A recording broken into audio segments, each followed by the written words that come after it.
નમસ્કાર, ન્યૂઝ 18 ગુજરાતીમાં આપનું સ્વાગત છે। આપની સાથે હું છું મિત્તલ। મહત્વના સમાચાર પર નજર કરીએ તો ભૂક્કા કાઢી નાખે તેવા ઠંડીના પ્રકોપથી ધ્રુજી ઉઠ્યું છે ગુજરાત। હવામાન વિભાગે કહ્યું છે કે હજી 5 દિવસ ઠંડીનું જોર બતાવશે। કડકડતી ઠંડીથી ઠૂઠવાયું ગુજરાત। હજી 5 દિવસ કાતિલ ઠંડીનું રહેશે જોર। કચ્છ જિલ્લામાં 2 દિવસ કોલ્ડ વેવની આગાહી। ठंडा पवनों ने हाड़ थीजवती ठंडीए राज्यनी रफ्तार पर जाने के ब्रेक मारी दीधी। उत्तरायण पूरी थया बाद पण राज्य में हाड़ थीजवती ठंडीए लोकोने ठूठवी नाख्या। हजी पण कातिल ठंडी पीछो छोड़वानी नथी। हवामान विभागे आगाही करी छे के आगामी 5 दिवस राज्य में ठंडीनुं जोर रहेशे। खास करीने कच्छमां કેટલાક દિવસથી રેકોર્ડ બ્રેક ठंडी पड़ी रही है।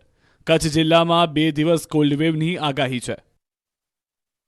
अभी जो कोल्ड वेव प्रिवेल हो रहा है मोस्टली भूज कच्छ डिस्ट्रिक्ट में प्रिवेल हुआ है। इवन आपका कोल्ड वेव रिपोर्ट हुआ है पोरबंदर राजकोट में भी रिपोर्ट हुआ है और कहीं जगह में कोल्ड वेव रियलाइज नहीं हुआ है, लेकिन बहुत सारे काफ़ी सारे जगहों में टेम्परेचर बिलो 10 डिग्री सेल्सियस गया है। वेस्टर्न डिस्टर्बन्सनी असरना कारणे वातावरणमां फेरफार थई रह्यो छे। अमदावाद सहित राज्यना કેટલાક શહેરોમાં ઠંડીનું કાતિલ મોજું ફરી વળ્યું। આ તરફ કચ્છના કેટલાય વિસ્તારોમાં ઠંડીએ કાળો કેર વર્તાવ્યો। ધોળે દિવસે ઠંડીએ એવા તો છૂટવાયા કે લોકો ઘરની બહાર ન નીકળી શકે એવી સ્થિતિ સર્જાઈ। આ તરફ કચ્છ અને બનાસકાંઠા પણ ઠંડીનો પ્રકોપ જોવા મળ્યો તો કાતિલ ઠંડીમાં જૂનાગઢ પણ ઠૂઠવાયું। હાડ થીજવતી ઠંડીએ બનાસકાંઠાના હાલ બેહાલ કરી નાખ્યા। તાપમાન ગગડતા કેટલાક ગામોમાં બરફ જામી ગયો। થરાદના ગામોમાં સતત બીજા દિવસે જ્યાં પાણી હતું ત્યાં બરફ બની ગયો। દુધવા, ડેલનકોટ, સુઈગામમાં બરફની પરત જામી ગઈ। સુઈગામના લીંબોળી ગામે ખેતરોમાં બરફની ચાદર જોવા મળી। વધુ પડતી ઠંડી પડતા ખેડૂતોની ચિંતામાં પણ વધારો થયો। રાયડા, દિવેલાના પાકો પર બરફની પરત જામી જતા ઊભા પાક પર આફત આવી પડી। બનાસકાંઠામાં પડી રહેલી ઠંડી સાથે લઘુત્તમ તાપમાનમાં ઝડપથી ઘટાડો થઈ રહ્યો છે। હવામાન ઠંડુગાર થવાથી જનજીવન પર પણ માઠી અસર પડી રહી છે। શિયાળો આવે અને કચ્છવાસીઓ કાતિલ ઠંડીની ઝપેટમાં આવી જાય। 2 ડિગ્રી તાપમાનથી નલિયા થીજી ગયું તો ભુજમાં 7.6 ડિગ્રી, કંડલામાં 9.1 ડિગ્રી તાપમાન નોંધાયું। કચ્છમાં કોલ્ડ વેવની સ્થિતિથી જનજીવન ખોરવાઈ ગયું। વહેલી સવારે ધમધમતી થતી બજારો પર ઠંડીનો માર જોવા મળ્યો। આગામી દિવસોમાં પણ કચ્છ પર ઠંડીનું સામ્રાજ્ય છવાયેલું રહેશે। કાતિલ ઠંડીમાં જૂનાગઢ પણ ઠૂઠવાયું। જૂનાગઢમાં લઘુત્તમ તાપમાન 6.3 ડિગ્રી નોંધાયું તો આ તરફ ગિરનાર 1.3 ડિગ્રી સાથે ઠંડુગાર રહ્યું। કાતિલ ઠંડીને કારણે જનજીવન પણ થંભી ગયું હોય એવી સ્થિતિ દેખાઈ। આક્રમક બનેલી ઠંડીએ આબુને બાનમાં લીધું છે। રેકોર્ડ બ્રેક ઠંડીએ આબુ જોવા આવેલા પ્રવાસીઓને પણ ઠૂઠવાવી નાખ્યા। માઉન્ટ આબુ બન્યું મિની કાશ્મીર। -6 ડિગ્રીથી થીજી ગયું આબુ। ઠંડીએ તોડ્યો 30 વર્ષનું રેકોર્ડ। ચોતરફ બરફ જ બરફ। પાણી પર જામી ગયો બરફ। ઘાસના મેદાનો, વાહનો પર પણ બરફનું સામ્રાજ્ય। કાતિલ ઠંડી એટલી હદે કે આબુ ઠંડુગાર બની ગયું। રેકોર્ડ તોડ ઠંડીએ માઉન્ટ આબુના લોકો પર જાણે કે 3rd ડિગ્રીનું ટોર્ચર કર્યું હોય એમ જનજીવન અસ્તવ્યસ્ત થઈ ગયું। રવિવારે પણ આબુનું તાપમાન -7 ડિગ્રી નોંધાયું।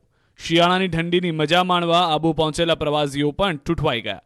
કેટલાક પ્રવાસીઓ તો હોટલની બહાર જ ન નીકળ્યા તો કેટલાક પ્રવાસીઓએ તાપણાના સહારે ઠંડીથી બચવાનો પ્રયાસ કર્યો। ઠંડી એટલી હદે છે કે વરસાદી નાણાં, વાસણોમાં પણ બરફ જામી ગયો। અહીંની સૌથી ઊંચી પહાડીની ચોટી ગુરુ શિખર પર પણ બરફની ચાદર છવાઈ ગઈ। હવામાન વિભાગની આગાહી અનુસાર આબુમાં આગામી 4 દિવસ સુધી કડકડતી ઠંડી પડશે। ન્યૂનતમ તાપમાન માઇનસ પર સ્થિર રહેશે। 19 જાન્યુઆરી બાદ તાપમાનમાં થોડો વધારો થશે અને લોકોને થોડી રાહત મળશે। કડકડતી ઠંડીથી જનજીવન પ્રભાવિત થયું। સવારની શાળાના સમયમાં પણ ફેરફાર કરવા જિલ્લા શિક્ષણ અધિકારીઓને છૂટ અપાઈ। ભૂલકાઓને હાડ થીજવતી ઠંડીથી બચાવવા શિક્ષણ વિભાગે જિલ્લા શિક્ષણ અધિકારીને સમયમાં ફેરફાર કરવાની છૂટ આપી છે। છૂટ મળતા જ રાજકોટમાં જિલ્લા શિક્ષણ અધિકારી BS કૈલાએ જિલ્લાની સવારની શાળાઓનો સમય 1 કલાક મોડો કરવા સૂચના આપી। એટલે કે નવો નિર્ણય ન થાય ત્યાં સુધી રાજકોટ જિલ્લામાં સવારની શાળાઓ નિયત સમય કરતાં 1 કલાક મોડી શરૂ થશે, જેથી નાના વિદ્યાર્થીઓએ વધુ ઠંડી સહન નહીં કરવી પડે। હવામાન વિભાગ તરફથી રાજ્યમાં હજુ પણ 5 દિવસ ઠંડીની આગાહી કરાઈ છે, ત્યારે અન્ય જિલ્લામાં પણ આ પ્રકારના નિર્ણય લેવાઈ શકે છે.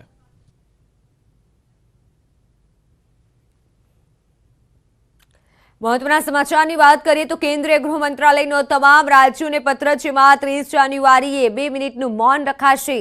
30 જાન્યુઆરીએ શહીદ દિવસ પર 2 મિનિટનું મૌન રખાશે. સવારે 11 વાગે સમગ્ર દેશમાં મૌન રખાશે. સાયરન કે આર્મી ગનથી સૂચના અપાવવી જોઈએ. સ્વતંત્રતા સંગ્રામના શહીદોની યાદમાં આ મૌન રખાશે.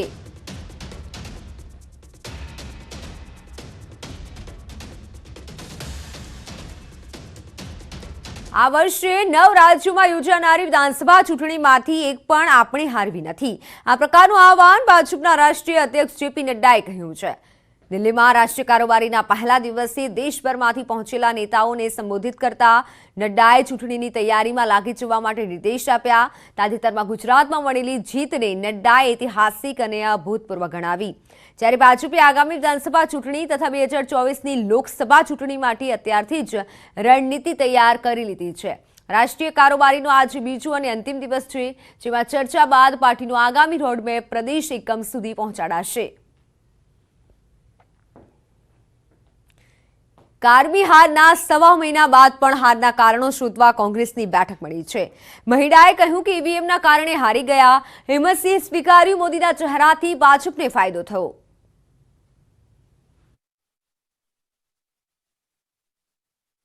હારના કારણોને લઈને દરેક જિલ્લામાં ચર્ચા કર્યા બાદ હવે દિલ્હીથી આવેલી સત્ય શોધક સમિતિએ કોંગ્રેસના જીતેલા અને હારેલા બંને ઉમેદવારો સાથે ચર્ચા કરી. દરેક નેતા એક સૂરમાં પક્ષમાં રહીને પક્ષ વિરોધી પ્રવૃત્તિ કરનારા પર આકરા પગલાં લેવાના સૂર વ્યક્ત કર્યા. સાથે જ આમ આદમી પાર્ટીને પણ કારમાં પરાજય માટે કારણભૂત ગણાવવામાં આવી. સાબરમતી બેઠક પરથી હારેલા દિનેશ મહિડાએ હાર માટે ઈવીએમને જવાબદાર ઠેરવ્યું અને સાથે જ સંગઠનની નબળાઈ પણ સ્વીકારી. ક્યાંક અમારું સંગઠન બી નબળું હશે, હું ના નથી કહેતો, પણ મેઇન કારણ છે ઈવીએમનું જ છે. દાણી લીમડાના ધારાસભ્ય શૈલેષ પરમારે દગાખોર કાર્યકરોને સસ્પેન્ડ કરવા માંગ કરી. પૂર્વ ધારાસભ્ય હિંમતસિંહ પટેલે આપના કારણે 50 બેઠકોનું નુકસાન થયાનો દાવો કર્યો. જોકે હિંમતસિંહે એ પણ સ્વીકાર્યું કે નરેન્દ્ર મોદીના ચહેરાથી ભાજપને ફાયદો થયો. વડાપ્રધાન શ્રી નો ફેસ હતો એટલે સ્વાભાવિક રીતે સૌથી વધારે બેનિફિટ એમને માનનીય વડાપ્રધાન શ્રીનો ફેસ જે છે એ એમને ભારતીય જનતા પાર્ટીને મોટો ફાયદો મળ્યો છે. લલિત કગથરાના કારણે કોંગ્રેસ મોરબી બેઠક હારી હોવાનો ગંભીર આરોપ લગાવ્યો છે. ખુદ કોંગ્રેસના જ સ્થાનિક કાર્યકરે હાઈકમાન્ડને પત્ર લખ્યો છે.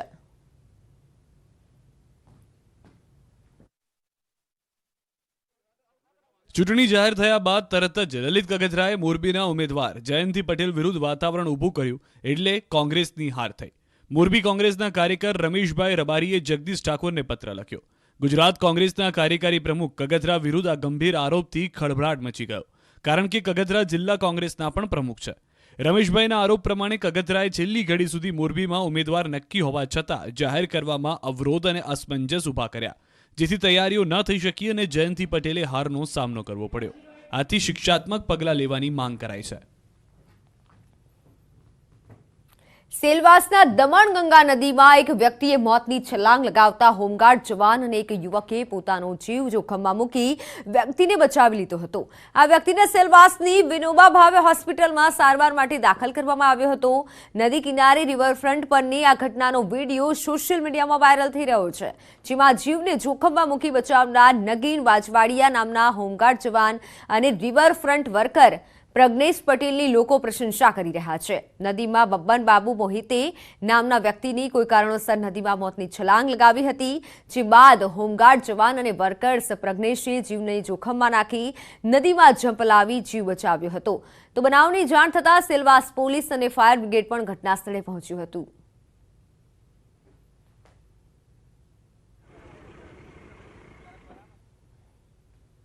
મારી ડ્યુટી અહીંયા જ બ્રિજ પર હતી ને એ બ્રિજ પર બહુ હતો. મેં દોડતો ગયો એટલે એને એક બૂમ પાડી એટલે તરત જ કૂદી પડ્યો. તરત જ અમે અંદર કૂદી પડ્યા બચાવવા માટે.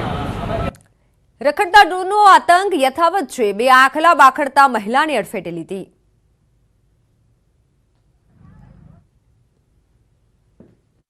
રખડતા ઢોરનો કેટલી હદે આતંક છે એ સાબિત કરવું હોય તો એના માટે આ સીસીટીવી પૂરતા છે. લોકોના જીવ જોખમમાં આવે એ રીતે આંખલાઓ સરાજાહેર આવી ચડે છે અને કોઈને પણ અડફેટે લેતા અચકાતા નથી. સોમનાથ મંદિર નજીકના આંખલાના આતંકના દ્રશ્યો છે. હમીરજી સર્કલ નજીક 2 આંખલા બાખડ્યા અને એક મહિલાને અડફેટે લીધી. આંખલાઓએ મહિલાને અડફેટમાં લેતા મહિલા ગંભીર રીતે ઇજાગ્રસ્ત થઈ, જેને સ્થાનિકો દ્વારા તાત્કાલિક ધોરણે સારવાર માટે હોસ્પિટલમાં ખસેડવામાં આવ્યા. મહિલા પર આંખલાના એટેકની ઘટના સીસીટીવીમાં કેદ થઈ. દ્રશ્યોમાં જોઈ શકાય છે કે ચાની લારી પાસેથી મહિલા પસાર થઈ રહી હતી ત્યારે જ પાછળથી ખૂંખાર આંખલો આવ્યો અને મહિલાને અડફેટે લીધી. આંખલાના ધક્કાથી મહિલા રસ્તા પર જ પટકાઈ. આંખલાના આતંક બાદ આસપાસના લોકો આવી પહોંચ્યા અને મહિલાને હોસ્પિટલ ખસેડી. જોકે આ ઘટનાથી સ્થાનિક લોકોમાં ફરી રોષ ભભૂકી ઉઠ્યો, કેમ કે આ વિસ્તારમાં વારંવાર આંખલા યુદ્ધના દ્રશ્યો સર્જાયા છે. તો ડાંગ પંથકના લોકોની રાતોની ઊંઘ હરામ થઈ ગઈ છે. ભયના ઓથાર હેઠળ વિતાવી રહ્યા છે રાતો. આખરે કેમ, જુઓ આ રિપોર્ટમાં.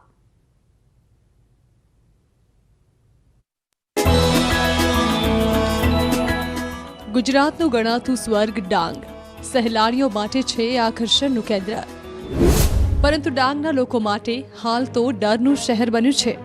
અહીં રહેતા લોકોની રાતોની ઊંઘ થઈ ગઈ છે હરામ, કેમ કે ગુજરાત રાજ્યના છેવાડાના ડાંગ જિલ્લામાં પ્રથમવાર દીપડાએ 2 વ્યક્તિ પર હુમલો કરતા દહેશત ફેલાઈ છે. ડાંગના આહવા અને કોટવા ગામના લોકો દીપડાના ડરના કારણે ઘરની બહાર નીકળી શકતા નથી. લોકો ખેતરે પણ જઈ શકતા નથી. અમારે તે વારંવાર દીપડો નજરે પડી રહ્યો છે, જેને લઈને અમને ભય લાગી રહ્યો છે. દીપડા દ્વારા અમારે ત્યાં હુમલા પણ કરવામાં આવ્યો છે. અમારે ત્યાં વારંવાર દીપડો નજરે પડી રહ્યો છે, જેને લઈને અમને ભય લાગી રહ્યો છે. અને 2 દિવસ પહેલાં અમારે ત્યાં દીપડો દ્વારા હુમલો પણ કરવામાં આવ્યો છે. લોકો ઘરમાં જ પુરાઈ રહેતા તેમના પાકને નુકસાન થઈ રહ્યું છે. લોકોના જીવ પર ખતરો મંડરાયેલો છે. ત્યારે માનવભક્ષી બનેલા દીપડાને પકડી પાડવા માંગ ઉઠી છે.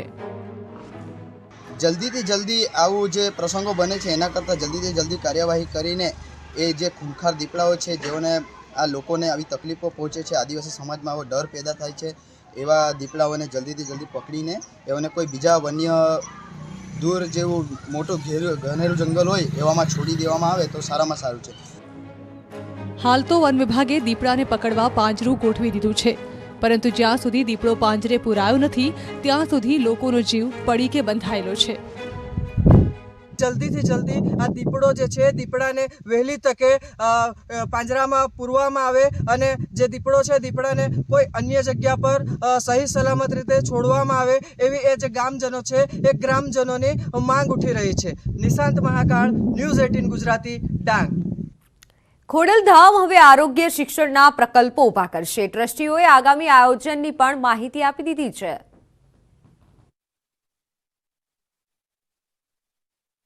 લેવા પાટીદાર સમાજના આસ્થાના કેન્દ્ર સમાન ખોડલધામના 6ઠ્ઠા વાર્ષિક મહોત્સવની જાહેરાત કરાઈ.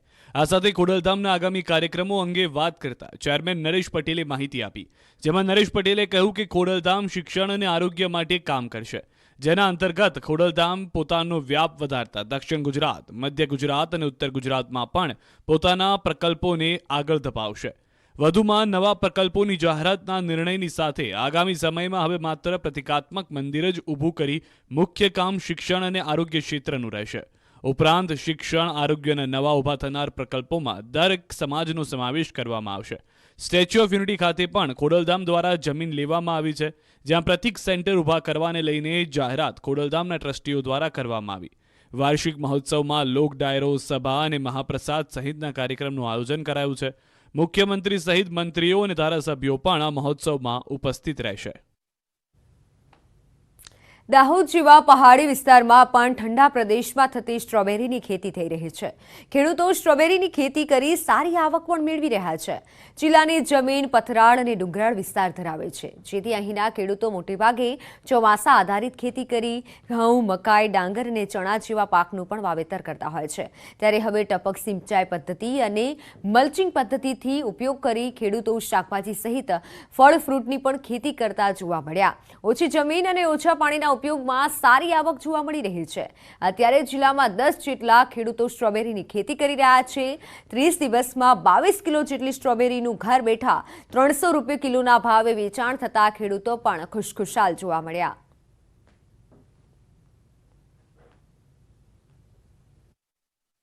ફેડરેશન ગરબાડા અને સદગુરુના માધ્યમથી સ્ટ્રોબેરીનું પાઇલોટિંગ પાંદડી મુકામે કરવામાં આવ્યું હતું। એમાં અમે 500 જેટલા રોપાનું આપણે વાવેતર કર્યું હતું અને એમાં સારી એવી સફળતા આપણને ગયા વખતે મળી હતી। અત્યારે લગભગ મેં 22 કિલોની આસપાસ સ્ટ્રોબેરી વેચી નાખી છે અને 300 રૂપિયાનો ભાવ છે। સારો ઇન્કમ આવે છે મને। બીજું કે જ્યારે અત્યારે આ વસ્તુ જે સ્ટ્રોબેરી છે એ મલ્ચિંગ અને ટપક પદ્ધતિ વગર શક્ય નથી।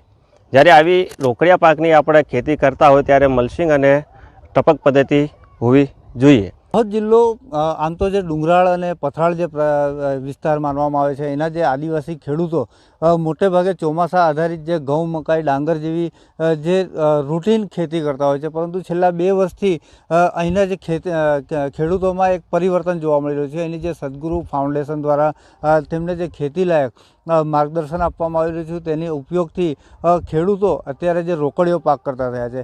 ખાસ કરીને અત્યારે વાત કરીએ તો જે ઠંડા પ્રદેશમાં થતી સ્ટ્રોબેરીની ખેતી એ પણ જે દાહોદ જિલ્લામાં અત્યારે શક્ય બની છે। સદગુરુ ફાઉન્ડેશન દ્વારા જે ગયા વર્ષે એક પાયલોટ પ્રોજેક્ટ અંતર્ગત એક ખેતરમાં કરવામાં આવી હતી, તેનાથી જે સફળ પ્રયોગ નીવડ્યો હતો, ખેડૂતને સારી એવી ઇન્કમ જોવા મળી હતી। તેને લઈને જે અનેક ખેડૂતોએ આ વખતે જે સ્ટ્રોબેરીની ખેતી કરી છે, અત્યારે દ્રશ્યો બતાવવા માંગીશ કે જે ગરબાડાના ખેડૂત છે તેમને લગભગ 2000 રોપા કર્યા છે સ્ટ્રોબેરીના, અને જે મસ્ત કહી શકાય કે જે મીઠી સ્વાદમાં પણ તે અલગ જોવા મળે છે અને તેનો ભાવ પણ સારો મળી રહ્યો છે। એટલે અત્યારે જે 30 દિવસની અંદર લગભગ તેમને 22 કિલો જેટલી સ્ટ્રોબેરી વેચી દીધી છે અને ફરીથી અત્યારે જે સ્ટ્રોબેરી આવવા લાગી છે।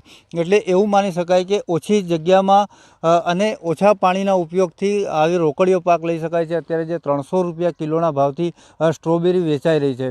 સ્ટ્રોબેરી એટલી જ ટેસ્ટી જોવા મળી રહી છે કે અહીં જે લાગે તેના પહેલાંથી જ ખેડૂત પાસે અત્યારે સ્ટ્રોબેરીનું બુકિંગ થાય છે। જેવી સ્ટ્રોબેરી લાગે અને પાકી જાય ત્યારે તરત તેનું વેચાણ પણ થઈ જાય છે। આનાથી જે ખેડૂતોની આવકમાં પણ વધારો જોવા મળી રહ્યો છે। સાબિર ભાભોર, ન્યૂઝ 18 ગુજરાતી, દાહોદ। તો અમદાવાદ બાદ હવે સુરેન્દ્રનગરના મૂળમાં સ્વામિનારાયણ મંદિર દ્વારા યોજાશે ભવ્ય ત્રિશતાબ્દી મહોત્સવ। ભજન, ભોજન અને ભક્તિનો જોવા મળશે ત્રિવેણી સંગમ।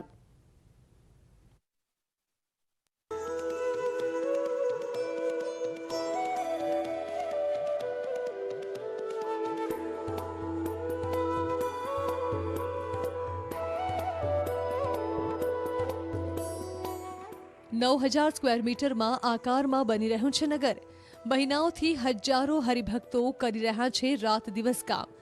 ધમધમશે મસમોટા રસોડા, બની રહ્યા છે વિશાળ સ્ટેજ, તૈયાર છે મોટી યજ્ઞશાળા, મહેમાનો માટે અદ્યતન ટેન્ટની વ્યવસ્થા। સુરેન્દ્રનગરના મૂડી ખાતેના સ્વામિનારાયણ મંદિરના 200 વર્ષ પૂર્ણ થવા નિમિત્તે યોજાનાર ત્રિશતાબ્દી મહોત્સવની છે આ તૈયારીઓ। આગામી તારીખ 20 થી 26 જાન્યુઆરી સુધી યોજાનાર ભવ્ય ત્રિશતાબ્દી મહોત્સવ સ્થળને બ્રહ્મનંદ નગર નામ આપવામાં આવ્યું છે, જેની તમામ તૈયારીઓને હાલ આખરી ઓપ આપી દેવાયો છે। 200 કુંડી યજ્ઞ થવાનો છે, જેની અંદર ચારે વેદના એ ભૂદેવો આહુતિઓ આપશે। અનેકવિધ સમાજ સેવા લક્ષી, આરોગ્ય સેવા લક્ષી, સામાજિક જાગૃતિ, માનવ સેવા લક્ષી અનેકવિધ સેમિનારો પણ અહીં સુંદર રીતે આયોજિત થવાના છે। મૂડી હાઈવે પર અંદાજે 9,000 સ્ક્વેર મીટર જગ્યામાં મહોત્સવ યોજાશે, જેમાં સત્સંગી ભૂષણ સપ્તાહ જ્ઞાન યજ્ઞ, અખંડ જપ યજ્ઞ, સ્વામિનારાયણ મહામંત્ર ધૂન, ત્રિદિવસીય ભવ્ય 200 કુંડી મહાયજ્ઞ, ભવ્ય મહાપૂજા સહિતના કાર્યક્રમો યોજાશે। તેમજ સાથે સાથે સમાજ સેવાલક્ષી કાર્યક્રમો જેમ કે સુધારણાલક્ષી સેમિનાર, સર્વરોગ નિદાન કેમ્પ, બ્લડ ડોનેશન મહાકેમ્પ, નયન રમણીય light and sound laser show, ભોગવી મૈયાનો સમૂહ આરતી જેવા કાર્યક્રમોની છે વણઝાર। આ સમગ્ર ઉત્સવ દરમિયાન દરરોજ અંદાજે 1 થી 1.5 લાખ હરિભક્ત ભાઈઓ અને બહેનો મહાપ્રસાદનો લાભ લઈ ધન્યતા અનુભવશે। આ ઉત્સવને સફળ બનાવવા છેલ્લા 1.5 મહિનાથી જિલ્લાભરમાંથી અંદાજે 500 થી 1000 હરિભક્તો સેવા આપી રહ્યા છે। 1 પણ રૂપિયો ખર્ચા વગર અમારા ભક્તો સ્વયંસેવકો દ્વારા થઈ રહી છે। છેલ્લા 2 મહિનાથી સતત દરરોજ 700 થી 800 હરિભક્તો આવે છે. ગામડાના દરેક હરિભક્તો અહીંયા લાગી ગયા છે. લગભગ 1500 જેટલા હરિભક્તો સેવામાં લાગી ગયા છે. ગામડેથી મૂળી દેશના તમામ હરિભક્તો પોતાનું ઘરનું ટિફિન લાવીને જમે અને સેવા કરે છે. ત્યારે મૂડીમાં અમદાવાદ પ્રમુખ સ્વામીનગર જેવો જ ઉત્સાહ યોજાશે અને ભજન, ભોજન અને ભક્તિનો ત્રિવેણી સંગમ જોવા મળશે. લોભિયાનું ધન દુતારા ખાય કહેવત રાજકોટમાં સત્ય ઠરી છે. 1ના 3 ગણા રૂપિયા મેળવવાની લાલચ રાજકોટના લોભિયા લોકોને ભારે પડી. લગ્ન સહાય યોજનાના નામે મોટી છેતરપિંડીનો પર્દાફાશ થયો. ત્યારે આખરે કેવી રીતે લોકોને ફસાવ્યા, જુઓ આ રિપોર્ટ.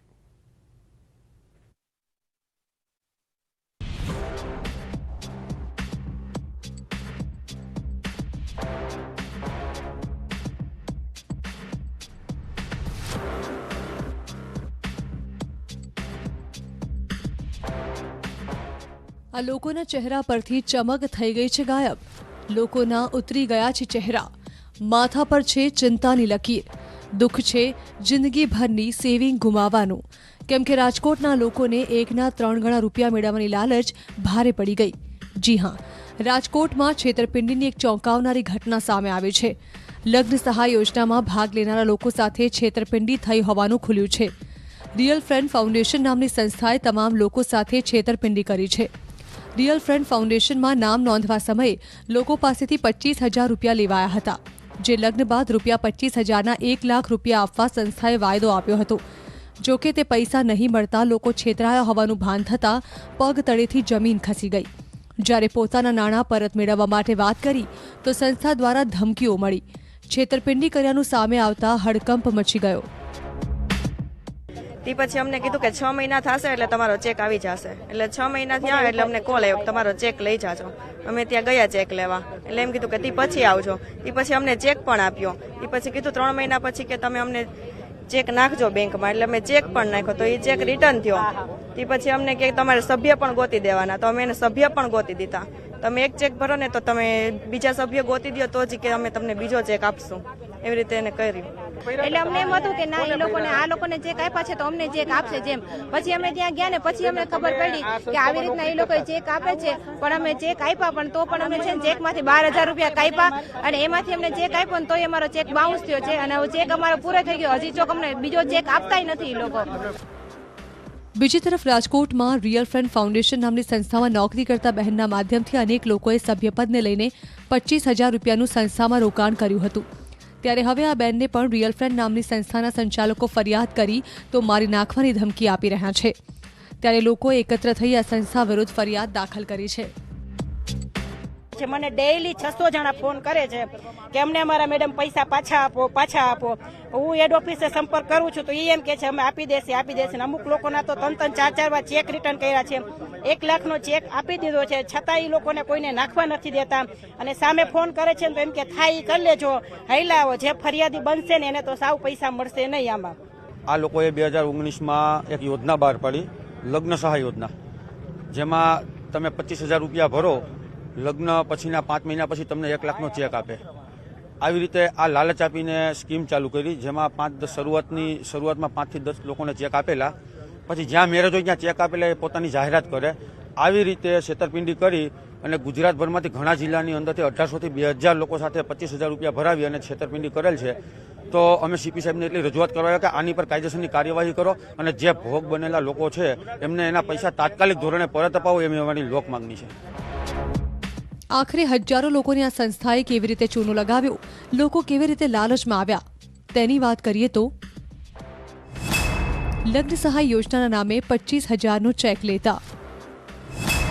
જેમના લગ્ન થવાના હોય તેમની પાસેથી રૂપિયા 25,000 લગ્ન ચાંદલા સ્વરૂપે લેવામાં આવતા.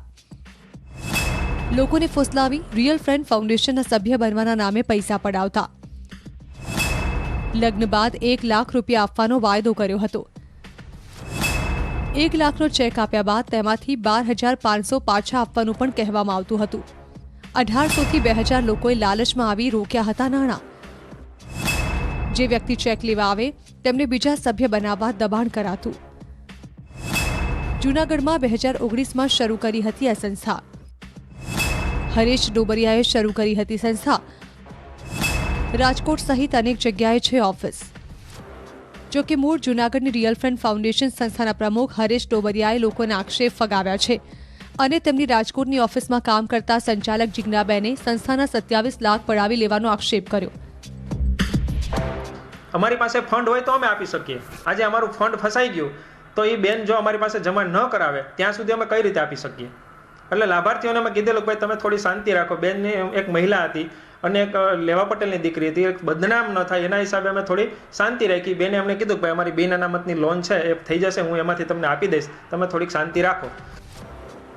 પરંતુ અહીં સવાલ એ છે કે આટલી બધી છેતરપિંડીની ઘટનાઓ બનવા છતાં લોકો આવી લાલચી સ્કીમમાં કેમ પડે છે? લોકોની આંખો ક્યારે ખુલશે? કેમ દુતારાઓની જાળમાં જનતા ફસાતી રહે છે?